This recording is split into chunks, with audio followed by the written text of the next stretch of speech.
Já abriu. Pronto. Galera, não, aula de hoje normal, Guilherme. Oficialmente, bom dia para todos os presentes. Bom dia àqueles que vão nos acompanhar de maneira assíncrona.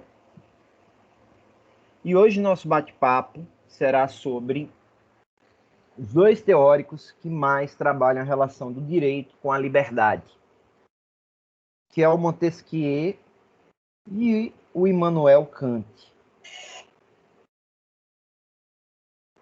Montesquieu vai ser o primeiro que nós vamos conversar. Ele está ainda muito próximo ali de Locke, de Rousseau, e depois a gente vai passar para o Kant, que é um teórico que alguns aqui já devem ter ouvido falar.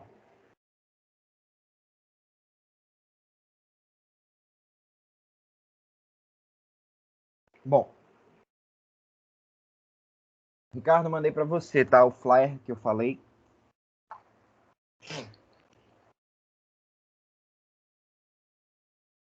O que nós vamos trabalhar aqui em Montesquieu? Montesquieu vai criar sua teoria a partir de um método histórico comparado.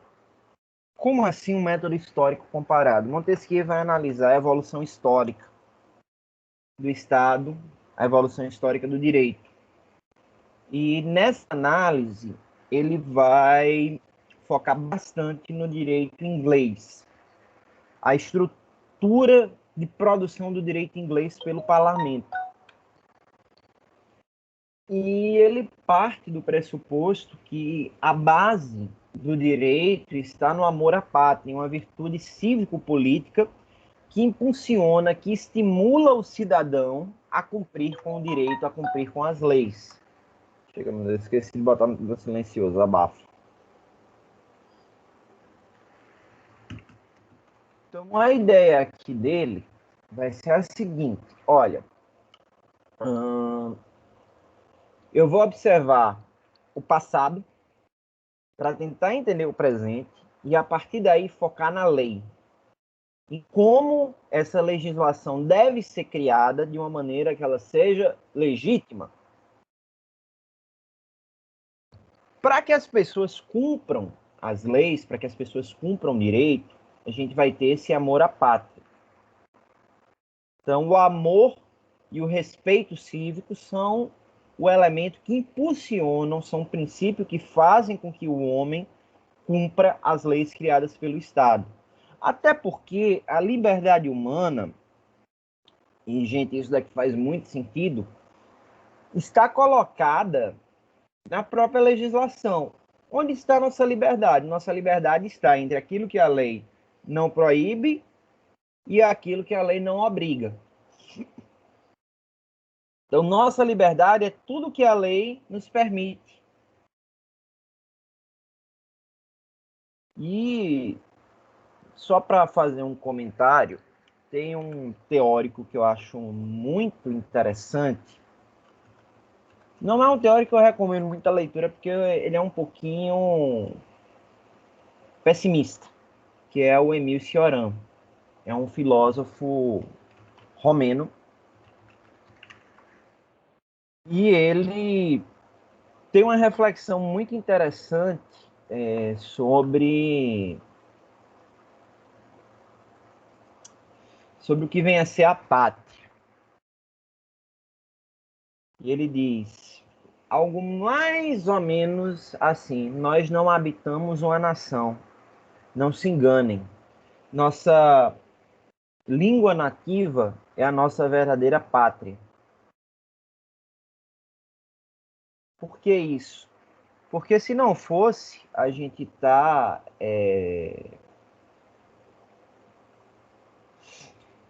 se não fosse a gente ter uma linguagem comum, a gente sequer estaria aqui. A gente não estaria, por exemplo, tendo essa aula. Por quê? Porque a gente não conseguiria se comunicar. Então, o Émile Cioran faz essa provocação e traz uma reflexão bacana. Porque se não fosse a linguagem, a gente não teria o mínimo necessário para construir o direito, para construir o Estado, para construir nossas convivências cotidianas. Eu deixo aí para vocês depois pensarem até que ponto realmente a gente habita uma nação ou até que ponto a gente habita uma língua. Pois bem, então vamos lá para a primeira anotação. Montesquieu fundamenta sua filosofia jurídica no método histórico comparado. Sendo assim, o teórico analisa como os diversos estados são construídos e como eles produzem sua legislação. ênfase especial ao modelo parlamentar inglês.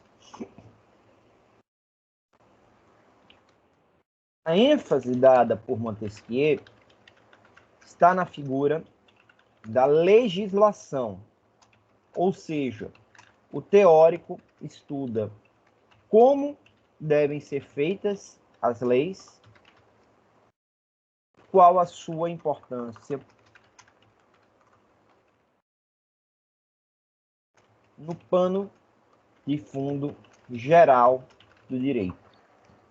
Então, André, qual é a importância da lei em Montesquieu?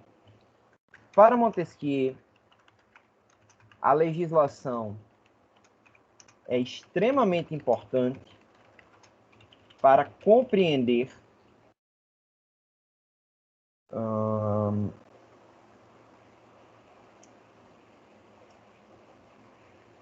os níveis de liberdade que são dados ao homem. Afinal, é a legislação que diz ao homem qual a sua parcela de liberdade. Ou, em outras palavras,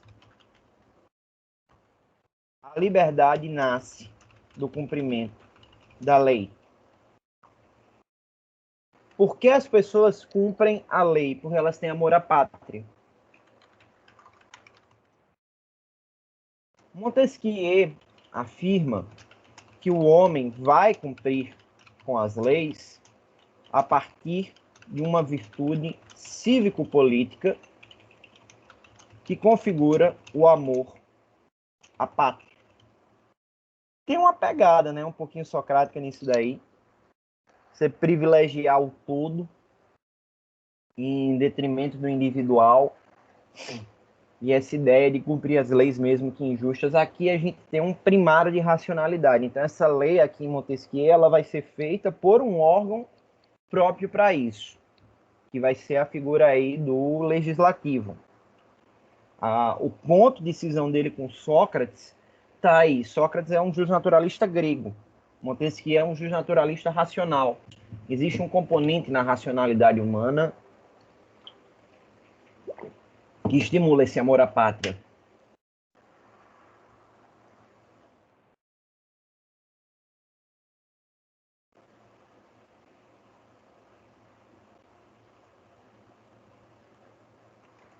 Turma, tranquilo esse primeiro ponto.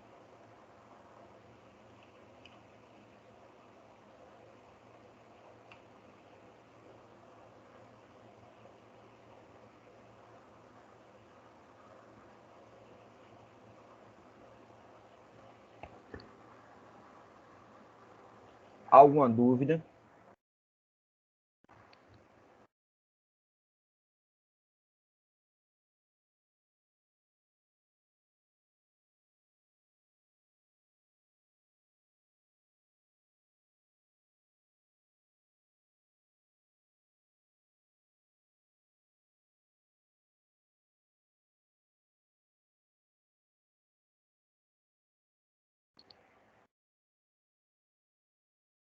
Então vamos cá.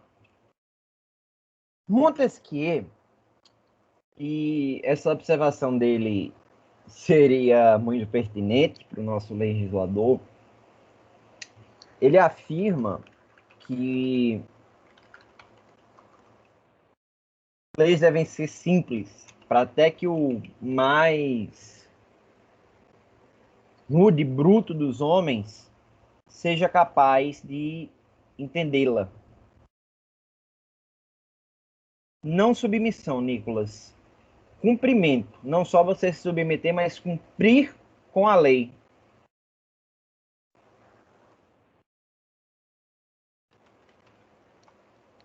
Deixa eu fazer aqui uma pergunta. Vocês já viram o Código de Defesa do Consumidor? Já tiveram curiosidade de abrir para ver?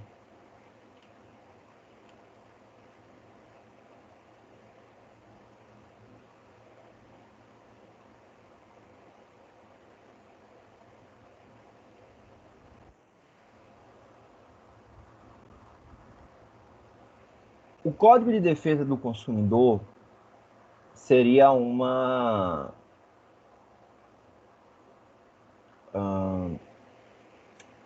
trintésima legislação que a gente teria como um suporte para o cidadão.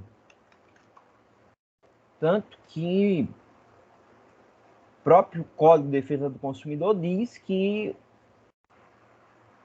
ele deve estar à disposição de estabelecimentos comerciais para consulta.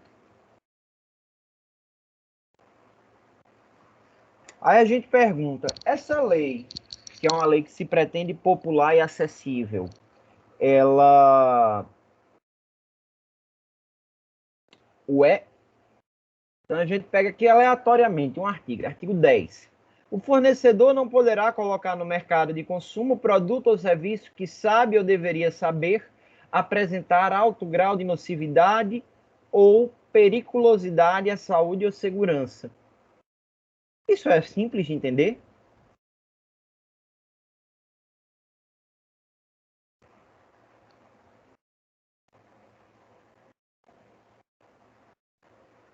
Nicolas, você acha que uma pessoa que não tem muita instrução, ela consegue entender o que poderia, por exemplo, vai ser periculosidade ou nocividade?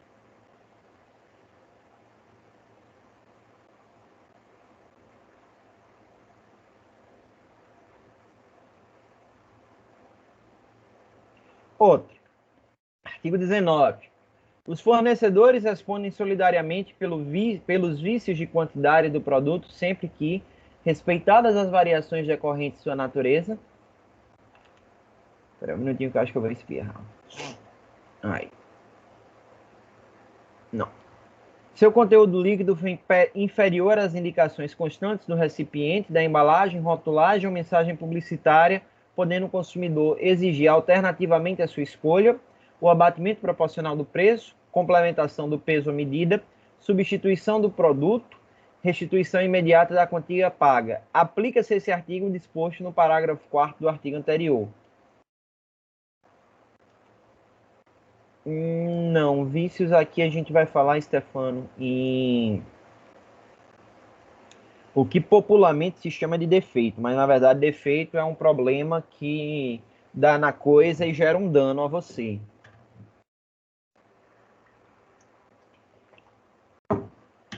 Que a ideia do defeito no Código de Defesa do Consumidor é exatamente essa: você tem um dano, um serviço defeituoso. Exemplo, eu estou com uma ação, a gente ingressou contra a Cosern, meu cliente já está há uma semana sem energia elétrica, porque simplesmente retiraram o medidor dele sem nenhuma justificativa. Isso daí é um defeito na prestação de um serviço. Está gerando a ele um dano.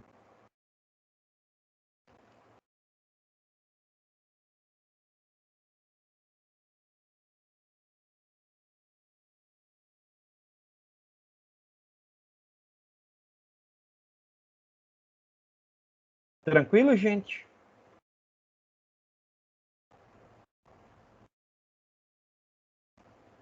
Professor, Oi.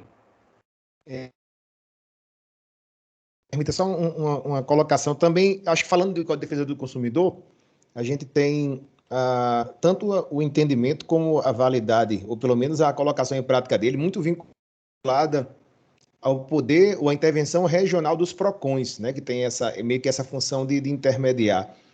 Eu digo, o senhor falou um caso aí particular. No meu caso aqui em Currais Novos, eu noto que aqui deliberadamente iludem, fazem propaganda enganosa e se negam a cumprir o código, mas isso se deve, que em Natal não aconteceria isso várias vezes, se deve porque se fala, o comprador reclama e ele diz, é assim e acabou, e não existe PROCON, não existe quem vá atrás. Acho que falta um pouquinho a efetividade do intermediário aí também. Ricardo, quem tem maior papel aí nessa fiscalização não é nem o PROCON, é o Ministério Público. Então, o Ministério Público quem deveria aí ter uma atuação mais forte. Então, a gente fica nesse modelo, né? Porra, o Ministério Público deveria intervir, não intervém e fica solto. O PROCON é mais para resolver questões assim, obviamente, proteger o consumidor, mas não é como o Ministério Público. Eu digo, Ricardo, minha tia, e é algo tão sério, minha tia foi promotora de justiça, se aposentou relativamente recente, coisa de uns 4 anos para cá. E minha tia era braba. Tem noção, ela, na época, ela foi para Caraúba dos Dantas, tinha um carneiro que ninguém tinha coragem de prender. Ela disse que o delegado, ou você prende ou quem vai preso é você, por prevaricação. O delegado prendeu o cara. No dia seguinte tinha um defunto na porta da promotoria como boas-vindas para ela. Quando ela veio para Natal, ela veio para atuar nessa área de consumo. E Ricardo, foi a quantidade de ameaça que ela recebia era muito pior do que quando ela estava em Caraúbas. Chegou ao ponto dela ter de entregar a promotoria do consumidor e ir para a fazenda pública porque ficou algo assim insuportável.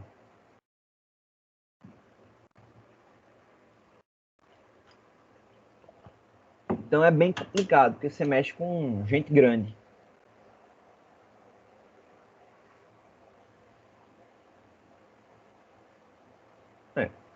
Aí cabia o cidadão gravar, filmar e levar isso ao conhecimento dos órgãos, ou até mesmo ao judiciário. Aqui, gente, esse problema do direito do consumidor, como questões de violência doméstica, como o próprio ensino cívico, você ter contato, por exemplo, com a Constituição, isso daí devia ser ensinado nos colégios, que acabaria esse tipo de postura.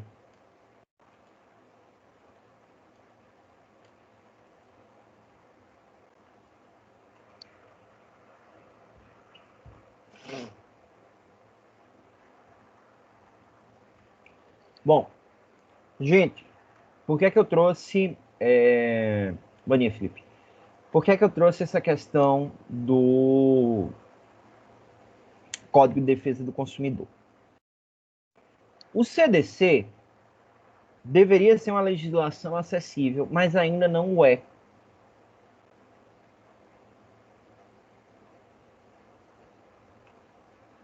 Exatamente, Guilherme. Se o cara se recusar a vender, você chama a polícia. E pede o Código de Defesa do Consumidor para mostrar.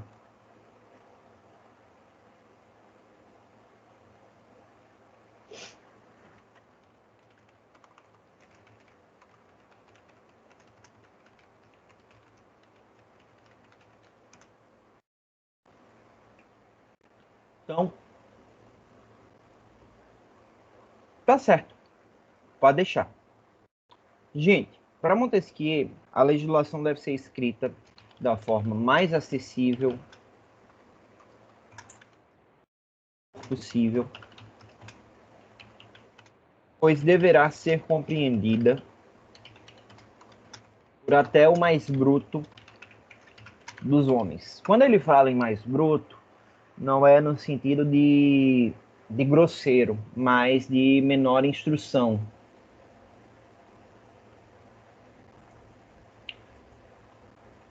Ricardo, aí,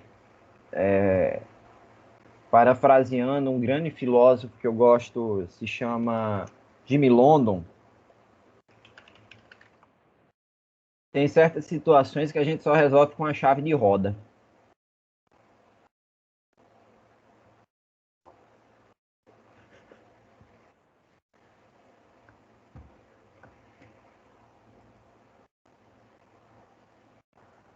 Bom, vamos embora, galera. De volta para cá.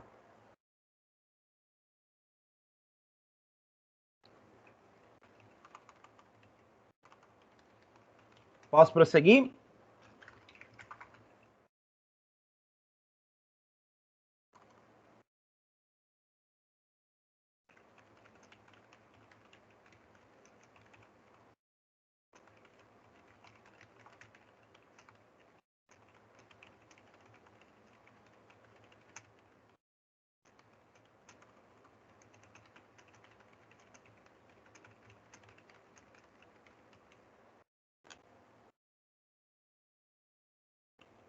Ataque de beisebol também é uma boa.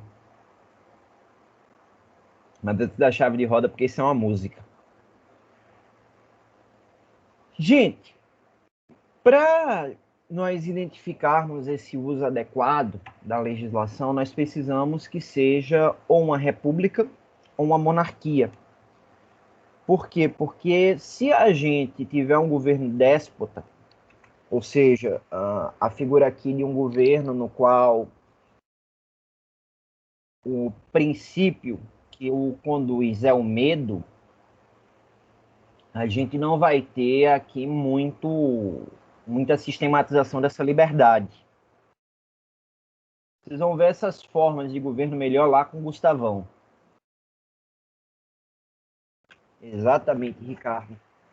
Eu particularmente não sou muito favorável, não. Eu acho que eu uso o mínimo de juridiquês. A minha orientadora disse que eu devo usar ainda menos.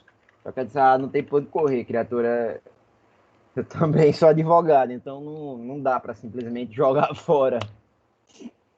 Gente, Montesquieu afirma que a lei como liberdade somente pode ser efetivada nas repúblicas e nas monarquias. Não há como ver o fator da liberdade nos governos despóticos e autoritários. Seria aqui o caso de uma ditadura.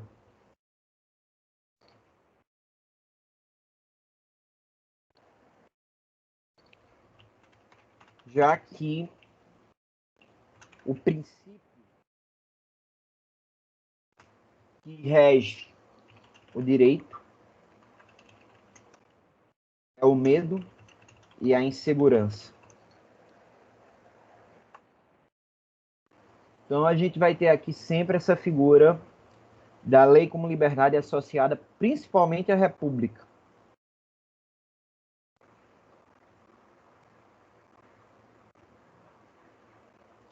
Então o que é que a gente pode concluir nesse primeiro momento de Montesquieu? Montesquieu está voltado à figura da legislação.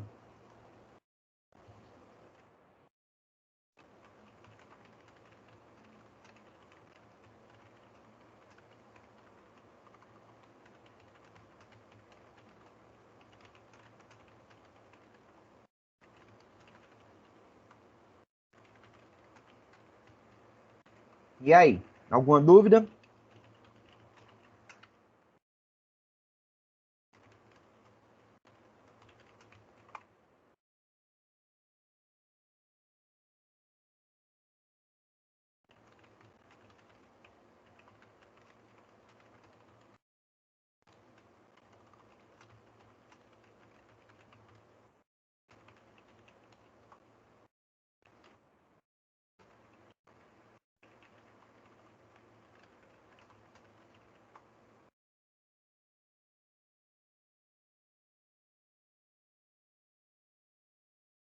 Isso, Nicolas. No caso dos governos despóticos é o medo.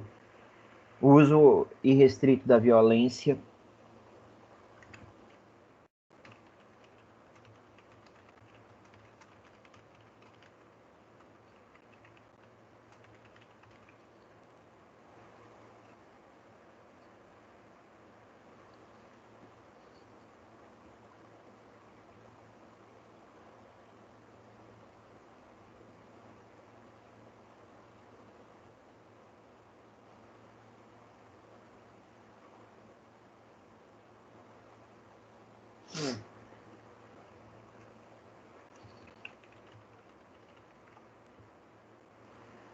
Turma, então vamos seguindo. Eu acho interessante que Montesquieu é bem ácido em algumas críticas. E uma delas é em relação a seus antecessores. O bicho gosta de uma fofoca. Vejam só. Aristóteles queria satisfazer ora sua inveja de Platão, ora sua paixão por Alexandre. Sempre bom, né? Chamar a atenção do crush. Platão era revoltado contra a tirania do povo de Atenas. Aqui lembrando, porque o povo de Atenas matou o mestre de Platão, Sócrates. Maquiavel estava obcecado pelo seu ídolo, o Duque de Valentinois. Então, ele fecha. As leis defrontam-se sempre com as paixões e os preconceitos do legislador. Algumas vezes passam através deles e por eles são manchadas, outras ficam entre eles e a eles se incorporam. Como é que vai funcionar a estrutura aqui da legislação e a formação do direito? Montesquieu trabalha com o conceito de estado de natureza, que não é o mesmo estado de natureza que a gente viu para Hobbes, não é o mesmo estado que a gente viu para Locke, nem é o mesmo estado que a gente viu para Rousseau. Eu sugiro depois, tem um quadrinho já esquemático disponibilizado para vocês, mas por via das dúvidas, façam também o de vocês, comparando cada um desses teóricos. O que é que Montesquieu reconhece? Montesquieu vai dizer que a ideia do direito surge não por conta de uma guerra de todos contra todos, mas por conta das guerras em busca de território. Então, no passado, várias nações entraram em guerra em busca de território. Isso é muito diferente daquele estado de natureza de Hobbes.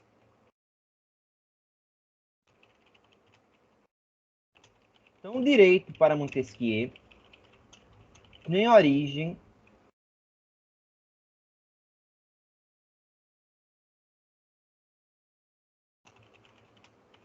no estado de natureza e é configurado pelos conflitos bélicos, pelas guerras entre países em busca de território. Por analisar a história, Montesquieu é capaz de identificar quais são esses conflitos bélicos.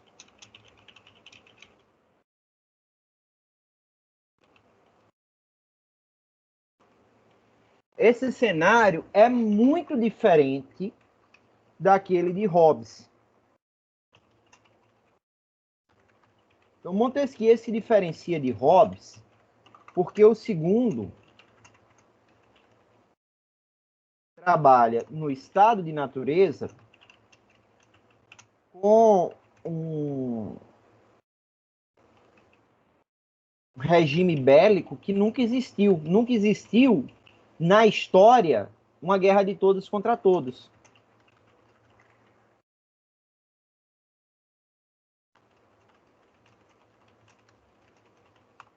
Então, Montesquieu refuta esse estado de guerra de Hobbes. O que ele vai falar é, olha, nós temos várias guerras ao longo da história E, por conta dessas guerras, a gente tem a necessidade do direito.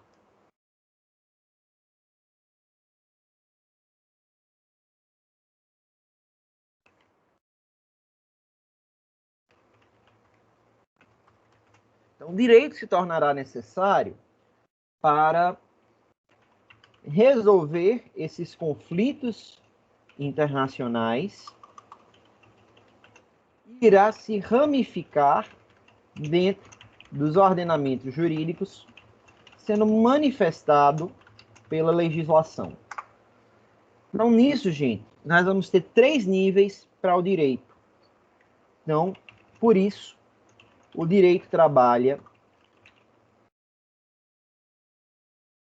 no sentido literal, Nicolas. São guerras que a gente pode identificar ao longo da história. Exemplo, as guerras que a gente teve durante a Grécia, as guerras que a gente teve no Império Romano, as guerras travadas na Idade Média. Montesquieu vai considerar absurdo esse estado bélico descrito por Hobbes.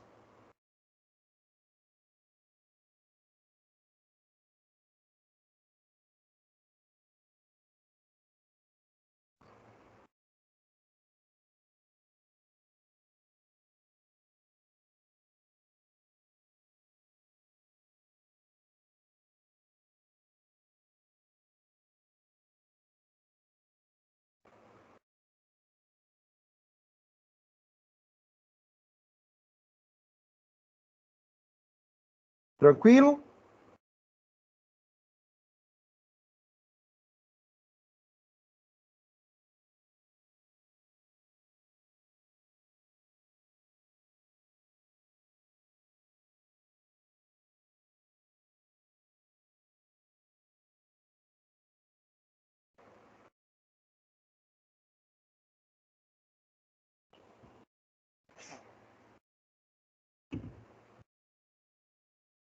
Não, a ideia de direitos humanos a gente vai ver melhor em Kant. Não, Ricardo, ele enxerga a existência de guerras entre as nações. O que ele não enxerga é a ideia do homem ser o lobo do homem. As guerras não são de todos contra todos, são de estados. São de estados por território.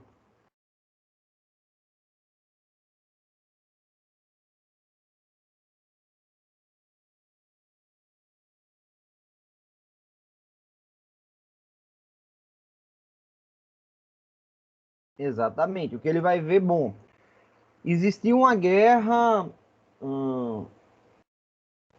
na Grécia, porque não está me vindo nenhuma na cabeça agora.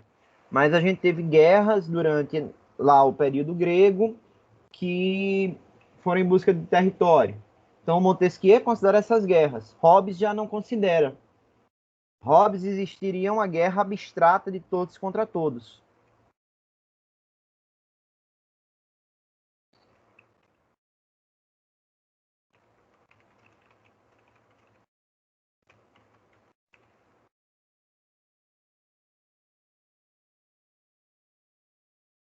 Beleza?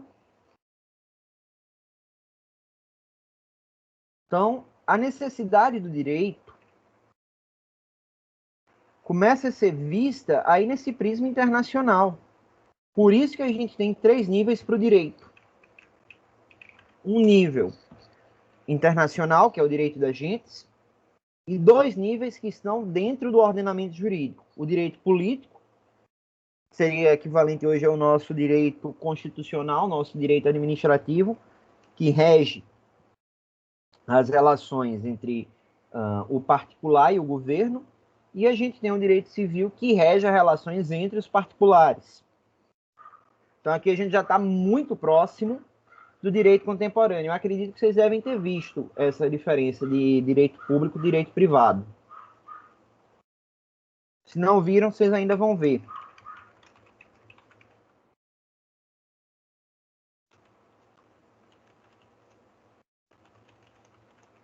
Então, o direito ocorre em 3 níveis. O primeiro é o direito das gentes,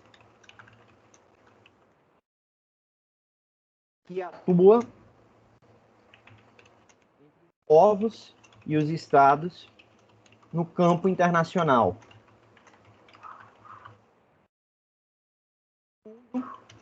É o direito político, semelhante ao direito público contemporâneo.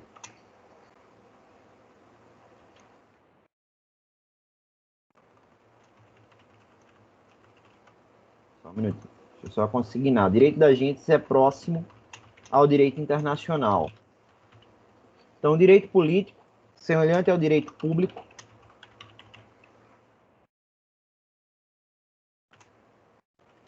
trata das relações entre os particulares e o Estado.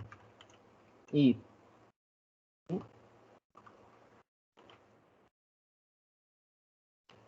ao direito civil. Engloba as relações jurídicas entre os particulares,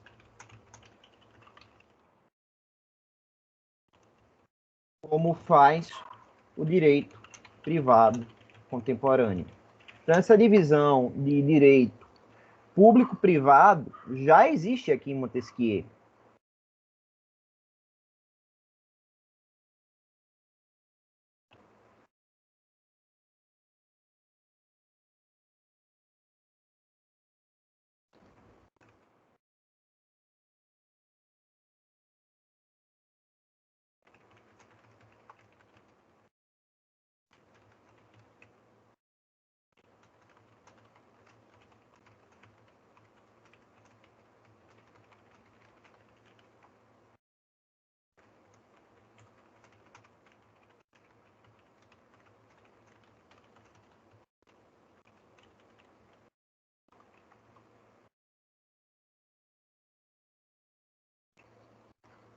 Turma, de onde vem o fundamento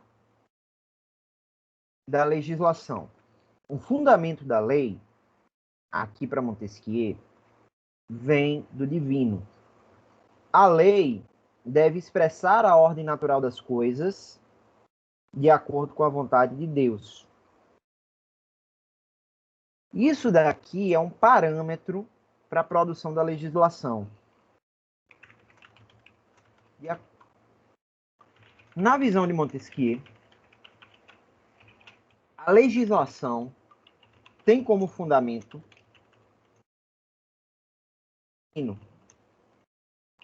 devendo preservar a ordem natural das coisas. Nisto, deverá o legislador, como métrica de justiça, dar inspiração no direito natural para produzir as leis que vão garantir o convívio social. Então, não é que o direito tenha como há esse elemento do divino lá em São Tomás de Aquino e Santo Agostinho. A ideia aqui é que o direito justo é inspirado no direito natural.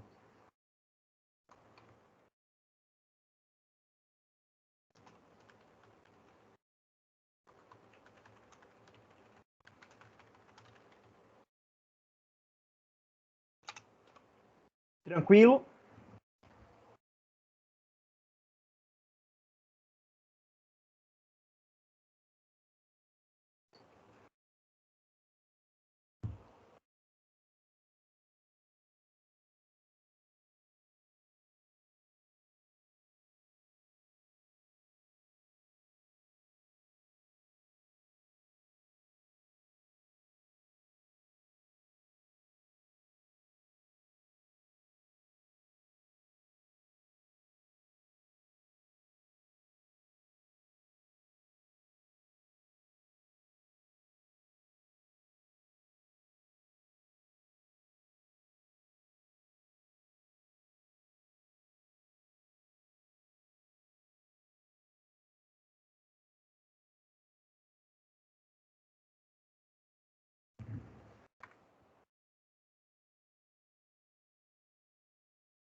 Dúvidas?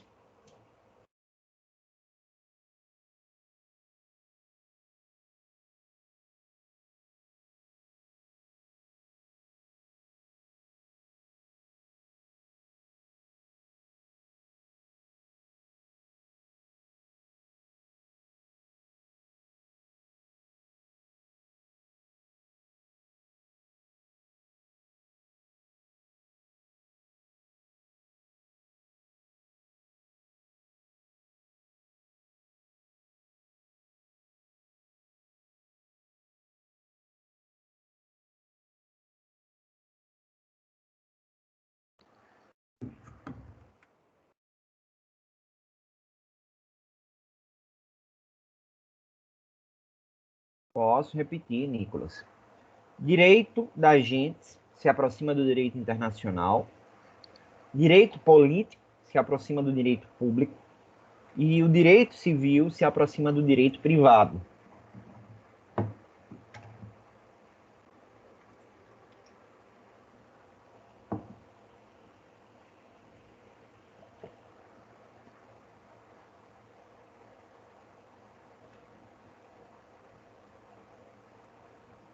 Nada.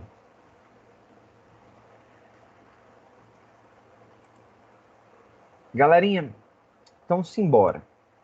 A grande contribuição de Montesquieu, e isso vai se transformar num dogma inquestionável do direito constitucional, é a separação dos poderes. Então, Montesquieu olha para o modelo britânico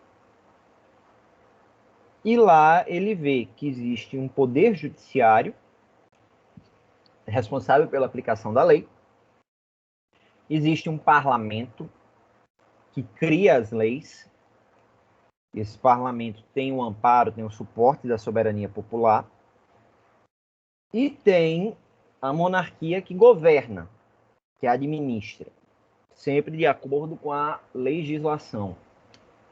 Então, Montesquieu vai fazer esse estudo da separação dos poderes e traz ela como uma condição mínima para a liberdade. Então, Montesquieu é quem desenha a separação dos poderes como é vista na contemporaneidade. A ideia de separar os poderes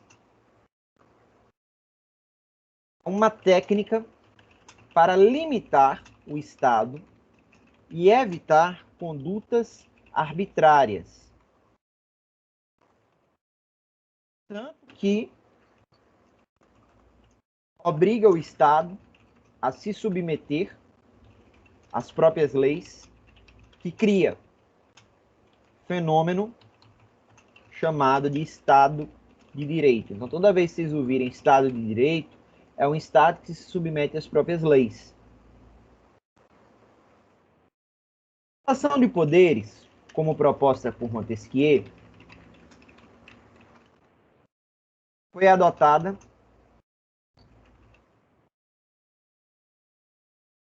com as revoluções francesa e americana, incorporada às constituições. Desde então, praticamente todos os textos constitucionais feitos que pretendem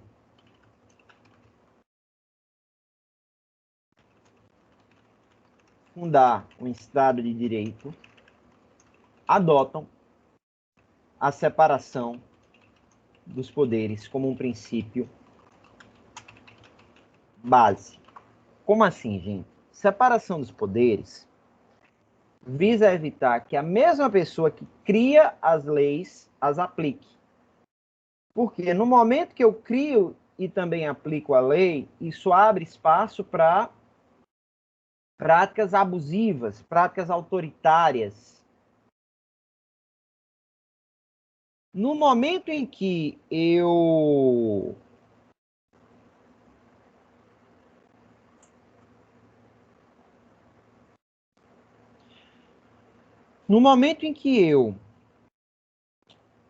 coloco a separação dos poderes, eu evito que o Estado faça intervenções injustas na vida privada do cidadão. A única forma de intervir vai ser através da lei, que é criada de acordo com a soberania popular e não será aplicada pelo parlamento. Quem vai aplicar a lei? Juiz. E também o próprio governo, a própria administração do executivo, vai ser feita de acordo com a legislação.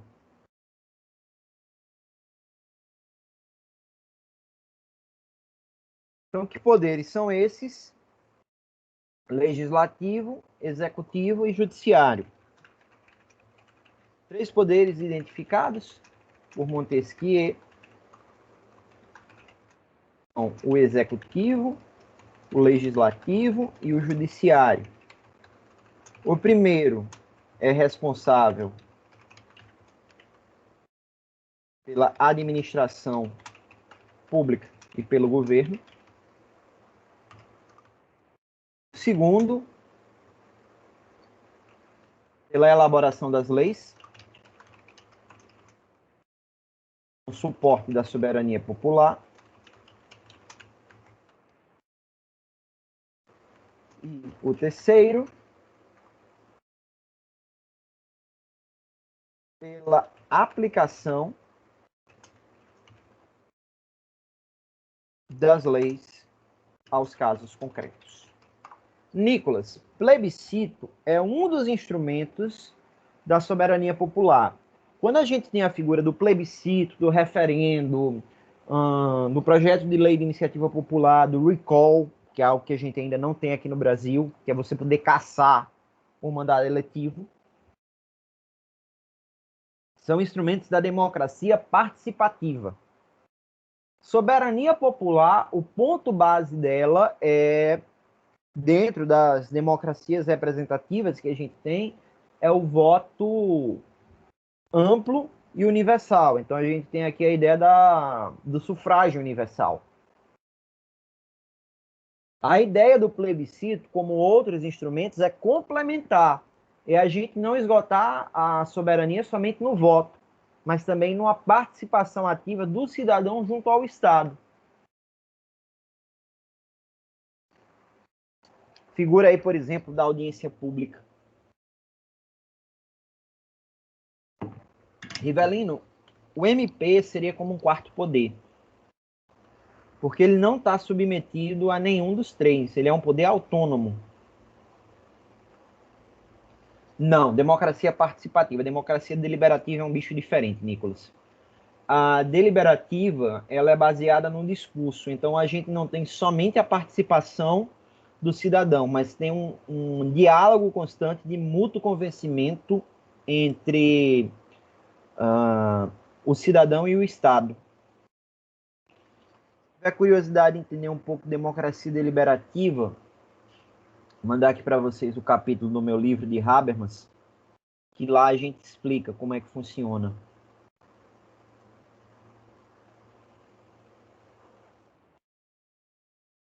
Se eu encontrar, né?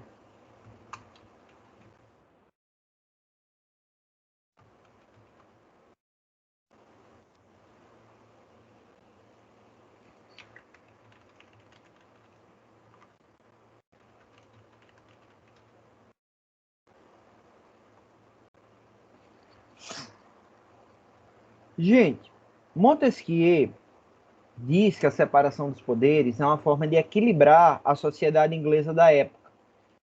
Então, a gente tem aí o equilíbrio entre os interesses da nobreza, os monarcas, e da burguesia, representada lá no parlamento. Também, diga-se de passagem, representa a nobreza, que a gente tem a Câmara dos Lordes e a Câmara dos Comuns. Nicolas, então, eu tinha vários exemplares, mas infelizmente já me desfiz de todos. Os que eu tenho aqui já estão autografados, que são algumas pessoas que compraram, e eu estou esperando a pandemia melhorar um pouco para fazer a entrega. Mas quem quiser, eu depois posso passar o link para Ricardo dos meus 2 livros. Eu trabalho democracia deliberativa nos 2. No 10 lições, a gente apresenta a teoria do Habermas. A gente também fala um pouco do John Rawls, que é um teórico que necessariamente está vinculado a esse modelo da democracia deliberativa. E eu trabalho também defendendo a aplicação de um modelo de democracia deliberativa no judiciário no meu outro livro, que é o Jurisdição Procedimental. E exatamente esse termo procedimental vem de uma legitimidade de um procedimento discursivo. Então, a legitimidade do judiciário nasce a partir do momento que ele é capaz de dialogar com a opinião pública, com a sociedade.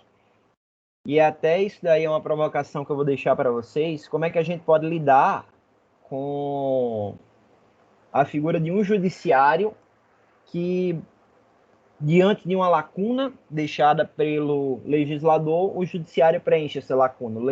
O judiciário, entre aspas, legisla.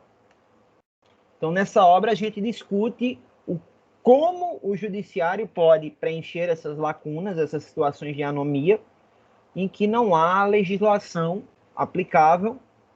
E aí ele vai fazer isso pelo diálogo com a sociedade através de um instituto chamado Amigos Curi. Esse livrinho é basicamente a minha dissertação de mestrado, com alguns pequenos acréscimos. Se Deus quiser, próximo ano, mais tardar, 2023, eu estou publicando a tese de doutorado. E aí começar a escrever a tesina para o pós-doc. Se eu não for bater no hospício primeiro. Turma, tranquilo, Montesquieu?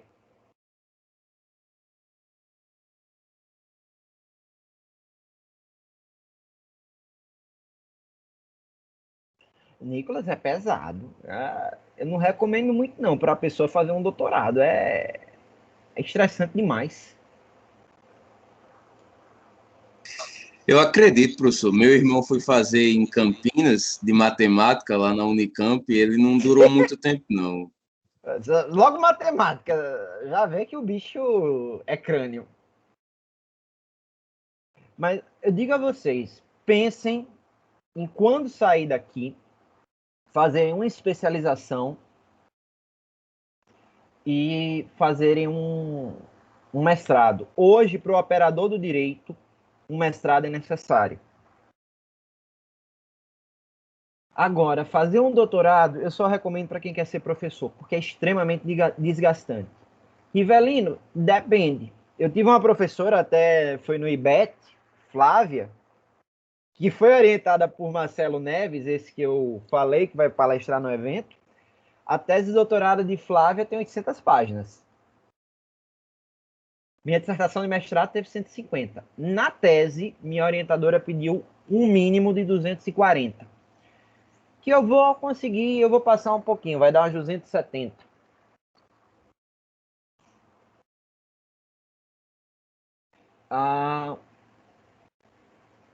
Lá na UF, porque assim, hoje em dia não se trabalha mais com aquela ideia de você ter uma dissertação, uma tese de doutorado de 300, 400 páginas.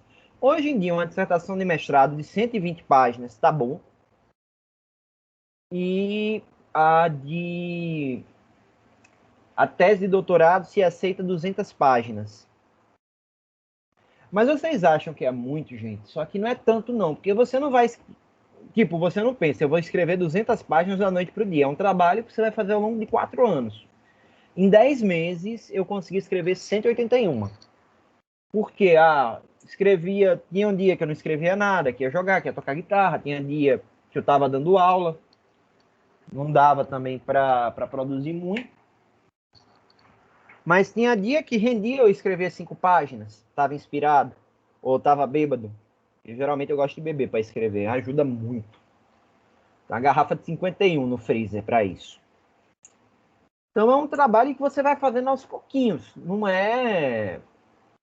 É que nem... Eu comparo muitas vezes a academia com a guitarra. Eu não sei se alguém aqui também toca.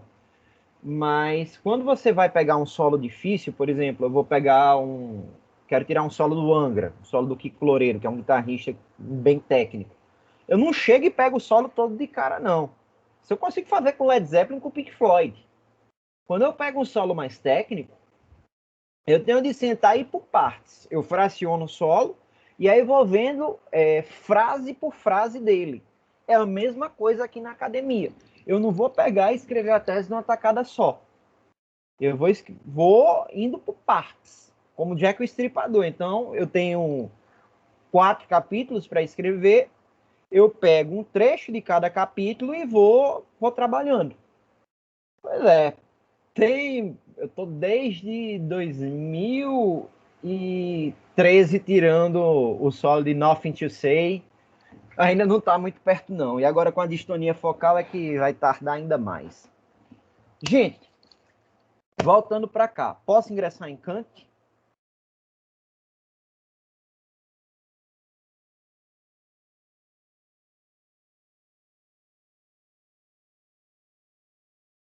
Vamos lá, então. Kant é bem mais simples. E eu vou fazer ele também um pouquinho mais curto. Porque Kant é um autor que vai ser para a gente 8 ou 80. Ou a gente dá ele bem superficial, bom dia, Rosemary, ou a gente dá ele muito aprofundado. Eu prefiro dar com vocês ele um pouquinho mais superficial, porque se a gente aprofundar, a coisa vai ficar meio esquisita.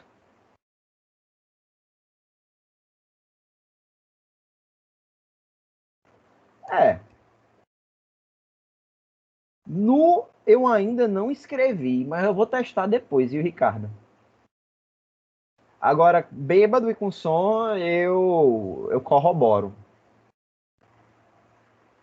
Essa reta final da tese eu estava escrevendo ao som de Bee Gees, Inex, Queen's Rush e Tiqueiro, e tinha uma outra banda que eu estava ouvindo também, que era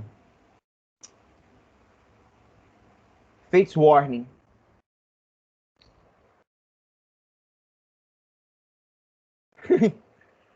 Não, deixe. Eu prometo que na última aula de vocês eu toco. Prometo. Mas por hora deixa a guitarra quietinha. Gente, Kant, e é aqui dando um apanhado na filosofia geral dele, trabalha com diferentes categorias de pensamento. E essas categorias de pensamento são o que vão gerar para a gente conhecimento. Que categorias são essas? O conhecimento a priori e a posteriori. Então, Immanuel Kant é um teórico vinculado sem problema. Ela depois pode pegar a gravação e as anotações. É um teórico vinculado ao justnaturalismo racional e que promove o fechamento do direito moderno. Para Kant, o conhecimento poderá se dar a priori e a posteriori. O conhecimento a priori não depende de experimentos. É algo que o homem sabe naturalmente, por sua racionalidade. Ao passo que o conhecimento a posteriori é aquele que depende da experiência e da experimentação. Então, eu só tenho no conhecimento a posteriori como chegar a alguma conclusão quando eu faço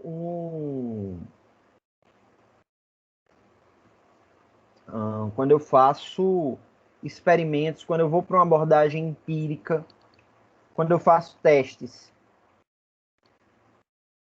Conhecimento, a priori, não, é algo que é natural ao homem.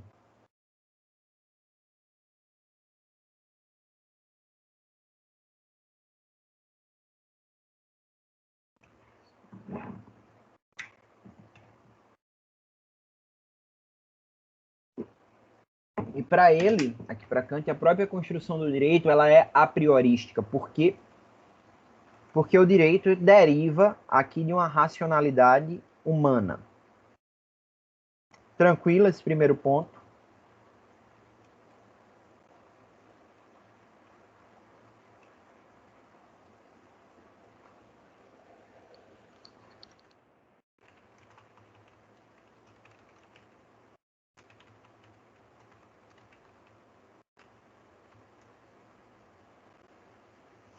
Gente, como o homem de Kant vai ter essa construção do conhecimento, o homem vai...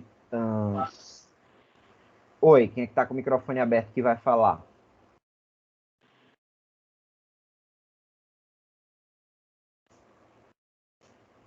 Não chega a me animei que alguém ia falar comigo. Tô tão carente. Não. A gente vai conversar sobre a ideia de autonomia dele já já, que é a relação da autonomia do cidadão com a liberdade.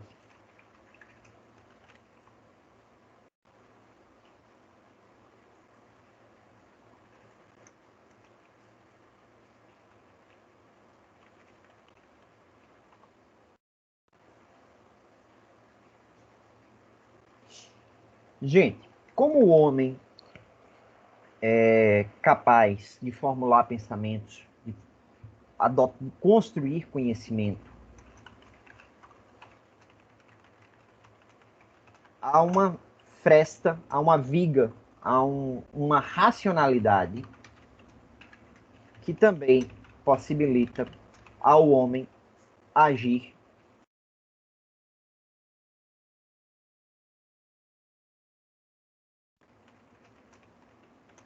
por princípios morais universais. É em cima desses princípios morais, isso, Ricardo.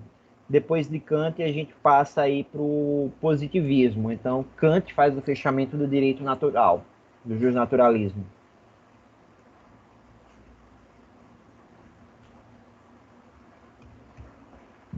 Então, gente, o homem tem uma racionalidade que o permite construir conhecimento e agir por princípios morais universais. Então, nessa construção de conhecimento, nós temos o conhecimento a priori, nasce da razão pura, e o conhecimento a posteriori, que é aquele que depende de experimentação.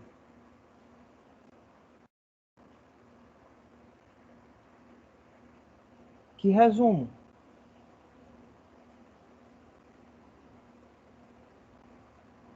Eu não lembro de ter postado resumo, não.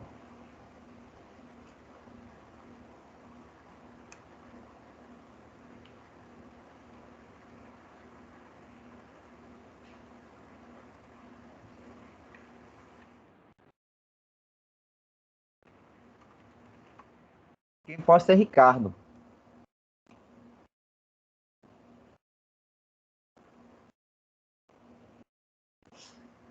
Gente, Kant vai estar muito focado nessa ideia de um princípio moral universal ou de uma lei moral universal. Então, a ação humana vai ser pautada sempre por uma prática moral universal. Essa prática moral universal, ela é apresentada pelo imperativo categórico. Vocês já ouviram falar na máxima do não faça com o outro aquilo que não gostaria que fizesse contra você? Os pais dizem isso muito para os filhos.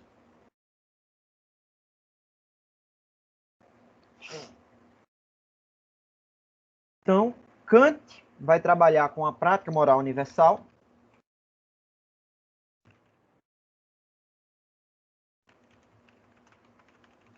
de modo que o homem age com base em princípios morais que lhe são inerentes. Então, a própria natureza humana está orientada a agir por princípios, por leis morais.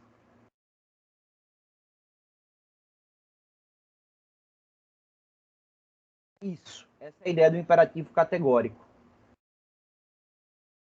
Quando a gente fala em uma lei moral universal, é exatamente nesse sentido. Não faça com o outro aquilo que não gostariam que fizesse contra você.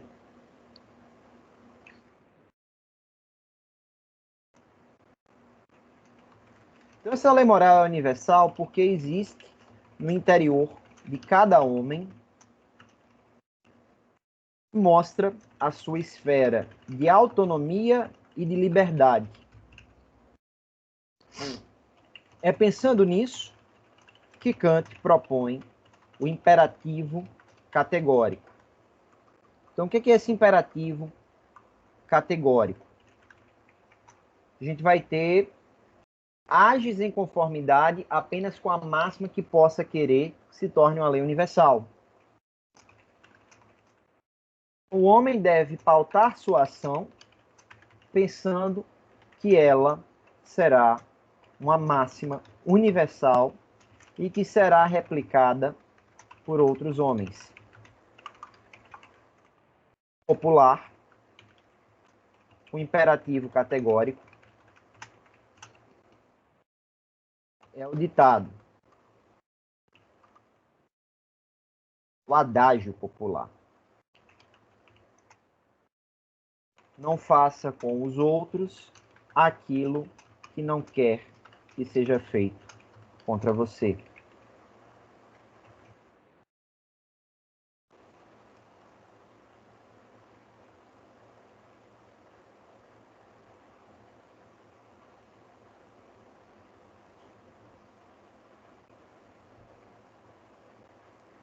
Porra, Ricardo.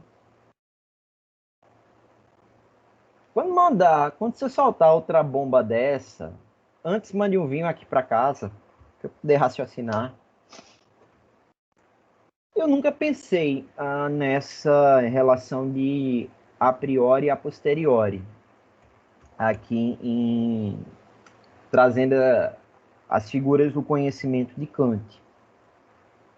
Eu diria que, beleza, em relação ao direito, a filosofia do direito é transcendental, por isso a priori. E a aplicação da filosofia no direito pode ser a posteriori, como pode ser a priori. O que vai depender é, eu preciso experimentar, eu preciso de algum grau de experimentação para identificar se essa filosofia é aplicada no direito. Se eu tiver de experimentar, ela é a posteriori. Agora, se ela transcende o experimento, se você percebe essa influência da filosofia naturalmente, ela é a priorística. Então você não precisa experimentar.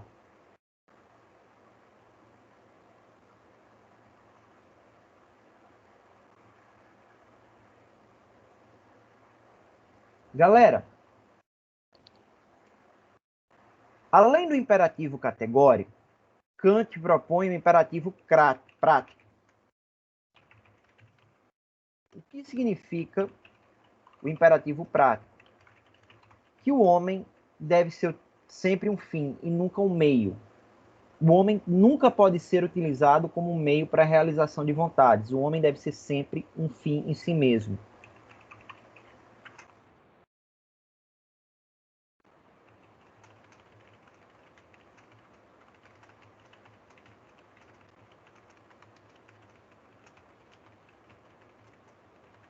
A ideia de moral e ética em Kant se juntam exatamente quando a gente vê o imperativo categórico e o imperativo prático.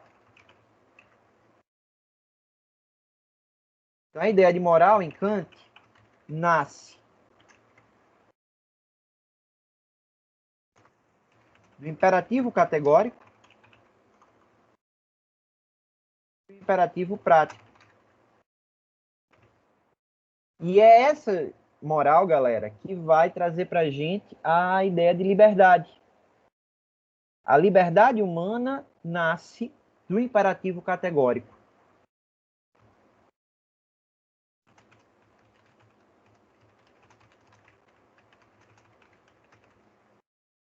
O que é a liberdade para Kant?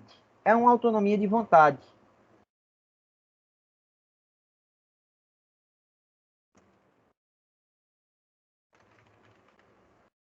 É a autonomia da vontade para que o homem governe a si mesmo.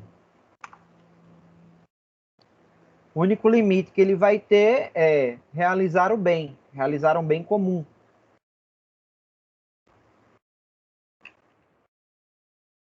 O único limite para o homem está posto na moral, que determina o agir de acordo com o bem universal.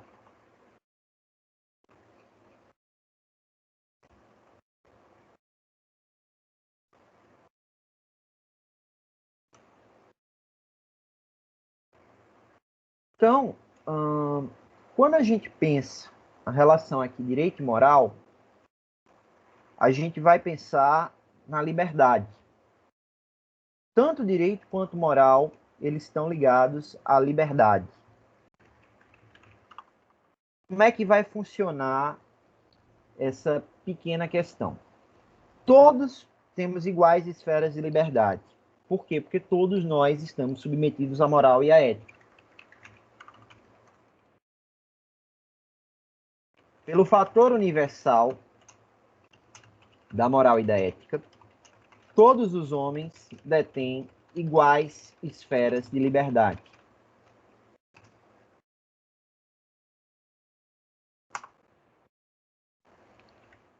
E quando a gente analisa essa liberdade, a moral e a ética formam a face interna.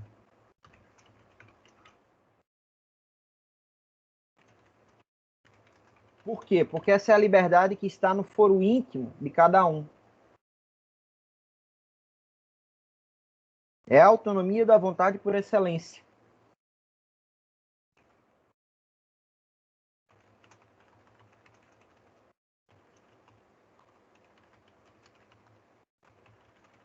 Agora, a face externa está no direito.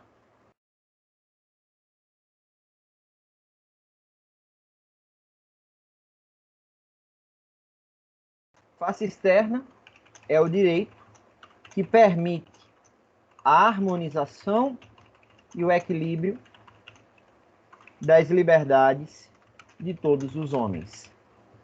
Então, face interna, eu tenho moral e a ética. Face externa, eu tenho o direito. A princípio,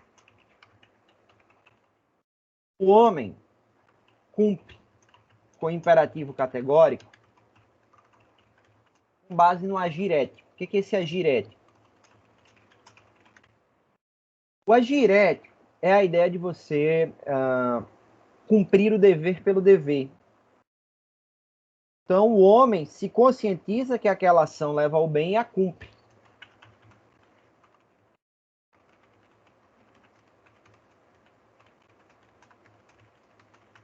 Já o direito vai estar pautado aí no elemento da sanção.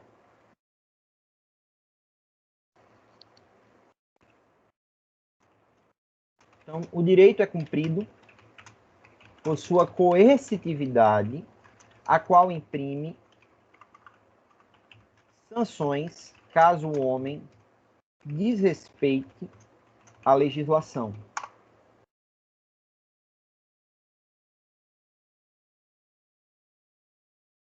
Gente, Kant ainda tem um elemento para a gente conversar, que é a paz universal. Se a gente sistematizar a atuação do direito, o direito vai agir quando a moral for incapaz de reger as condutas humanas. O direito deverá ser construído com base na influência da moral, adotando em seu conteúdo os imperativos categórico e prático, e somente irá agir, somente irá atuar quando o agir ético for incapaz de evitar a prática do mal pelo homem.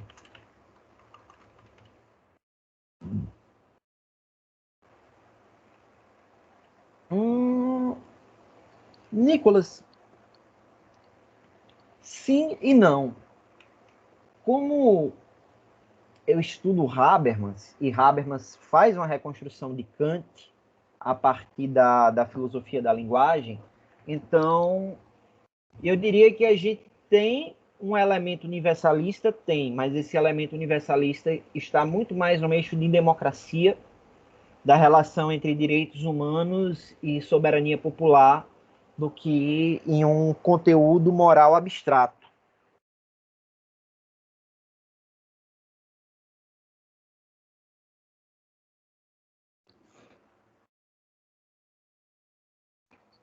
Gente, Kant, Professor, como é que é essa reconstrução de Habermas com a filosofia da linguagem? Foi mal interromper o senhor. Nicolas, resumindo muito, a reconstrução que ele faz é um nível epistemológico. Então, ele destranscendentaliza a verdade em Kant. Então, não vai existir, Kant permite verdades absolutas nessa relação de conhecimento a priori e a posteriori. E Habermas vai dizer que a verdade deve ser construída linguisticamente a partir dos nossos acordos, a partir do consenso. Então, eu tenho uma verdade e você tem outra, e nós podemos negociar juntos uma verdade. que é o elemento linguístico. A gente fala um pouquinho disso daí no material que eu mandei ali em cima, sobre Habermas. Gente, Kant é o pai da Declaração Universal dos Direitos Humanos em um nível filosófico. Por quê? Porque a ideia dele é evitar a guerra. Ele propõe uma federação cosmopolita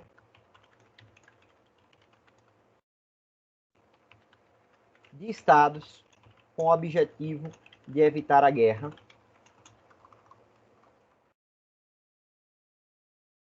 e alcançar uma paz universal.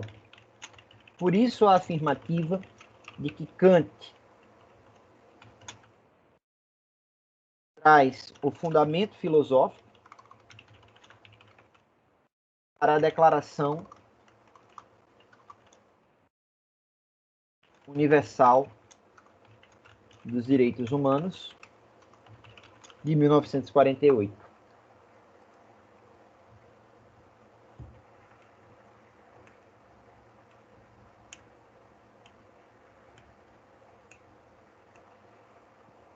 Beleza, galera? Então, grande sacada de Kant. Direito está subordinado à moral. Por quê? Porque o conteúdo do direito vem do arigir ético dos imperativos categórico e prático. Então, eu deixei para vocês uma pequena síntese de Kant.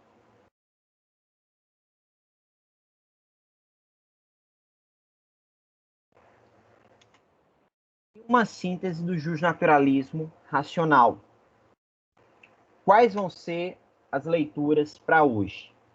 A gente tem o capítulo 10 do curso de Filosofia Política do Eduardo Bitter e o capítulo 16 do curso de Filosofia do Direito. Vocês podem pegar os capítulos 5 e 6 da minha obra, que estão disponíveis aqui lá no material de apoio, está dividido por título do teórico. E quem quiser aprofundar, capítulo 6 do Wayne Morrison e capítulo 5 do Francisco Effort. Nós temos essas questões de reflexão, lembrando, essas questões de reflexão é para aproximar o conteúdo que a gente discutiu do cotidiano, para refletir, para literalmente filosofar.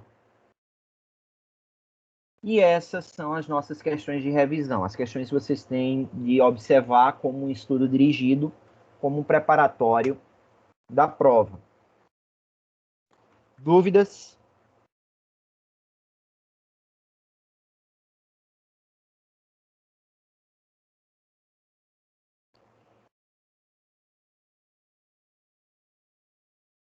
Então, parar aqui a gravação.